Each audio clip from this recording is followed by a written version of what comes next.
Hey, my name is Akim Adekunle and welcome to my YouTube channel.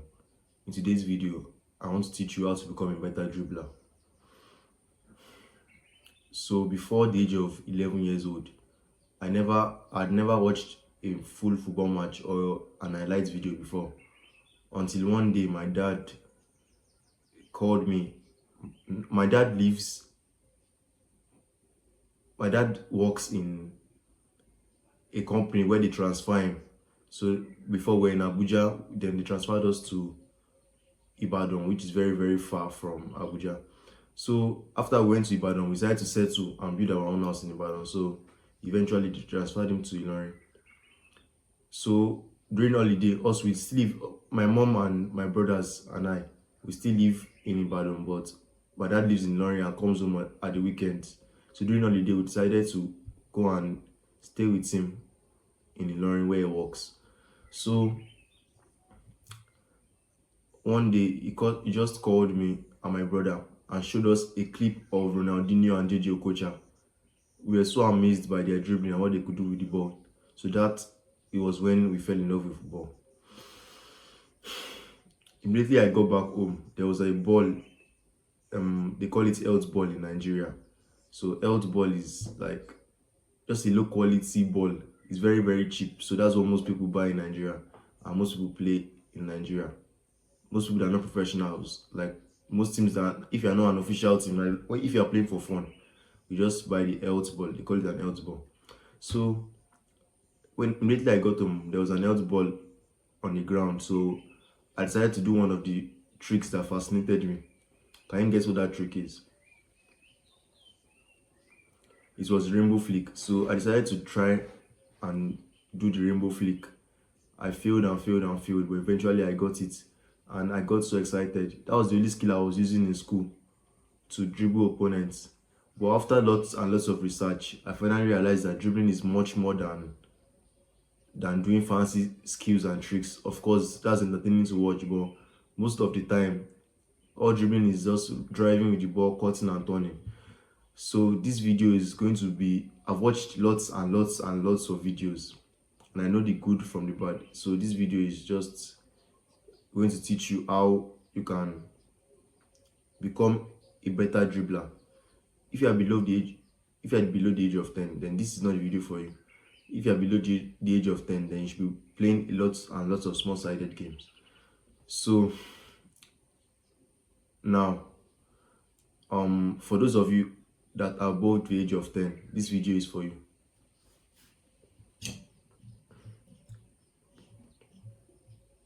The first step is learning the proper dribbling technique. Of course, by now you all know that we're supposed to nudge the ball when we're dribbling. So that means using the outside of your foot to move the ball. But the mistake I see lots of players, especially beginners, making is that they know that we are supposed to, in order to maintain close ball control, we are meant to take a touch of the ball with every step. But the mistake they make is that they touch the ball first. They touch the ball first with their dominant foot and then move their leg after, their weak foot after. It's supposed to be in one fluid movement. So as you touch the ball, you move your weak foot together, as in you push off your weak foot as you're nudging the ball. So it's in just one stride. In one stride, you have moved the ball. Not that you touch the ball first, then you move with your weak foot. So that's a mistake I see lots of players making as first. And again, your body position. You have to position your body. You have to be in an athletic stance. That means your hips will be behind your rib cage and you have a slight bend in your knee. So you have to be in an athletic stance if you want to become a good dribbler. So in order to practice step 1, which is proper dribbling technique, just find a small area of land, a small area. It can be your room, outside, anywhere, and practice taking a touch of the ball with every step. Don't push the ball and then step forward.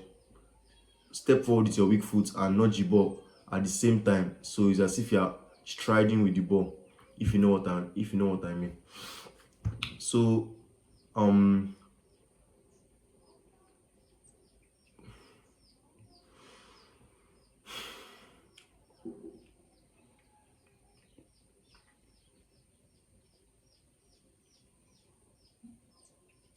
So the next step is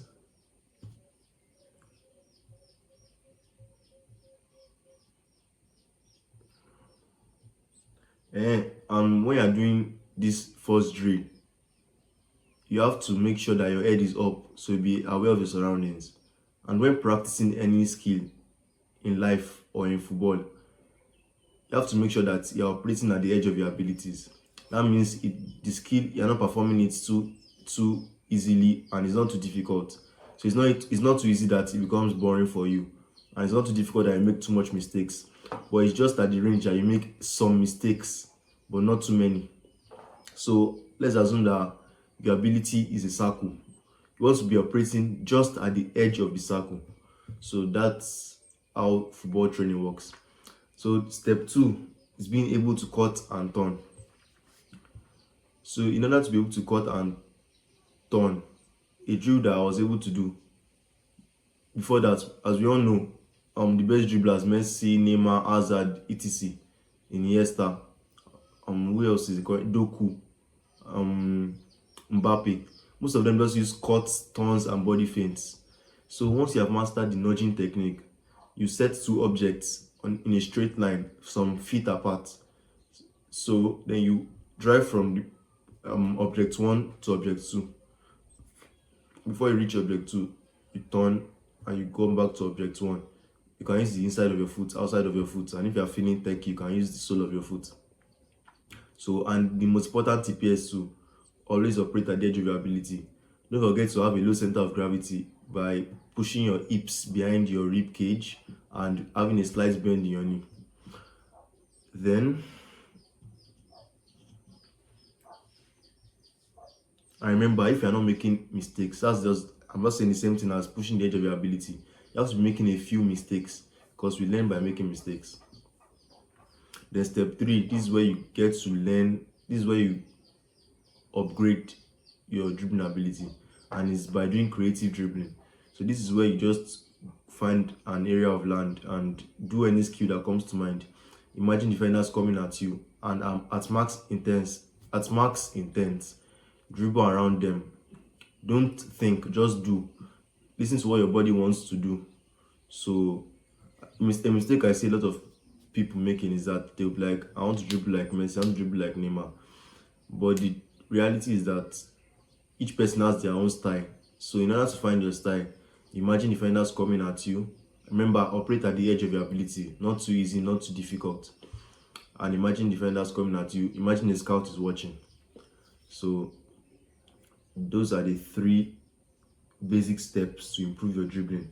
Some bonus steps you can use is to train your fascia. As you may probably know now, fascia is the largest sensory organ in the body, and it has 10 times more proprioceptors than muscle. That means with good fascia, you can be able to sense your surroundings easily. And dribbling is all about sensing your surroundings.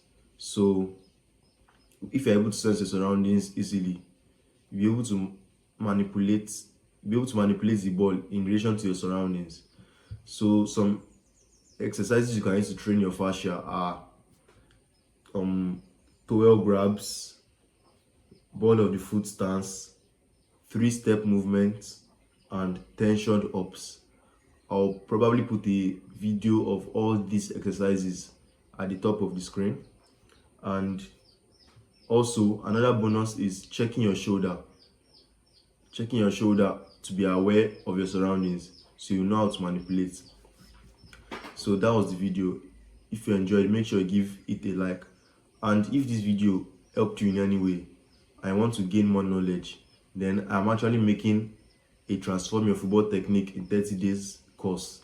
And since I'm not yet done, I'm doing a huge pre-sale, so you can get it at $5. Just click the link in the description to get the pre-sale of the course. Once I'm done with the course, it will return to its normal price, which is going to be probably times 5 of this. So make sure you get it now at the pre-sale. Thanks for watching. See you later.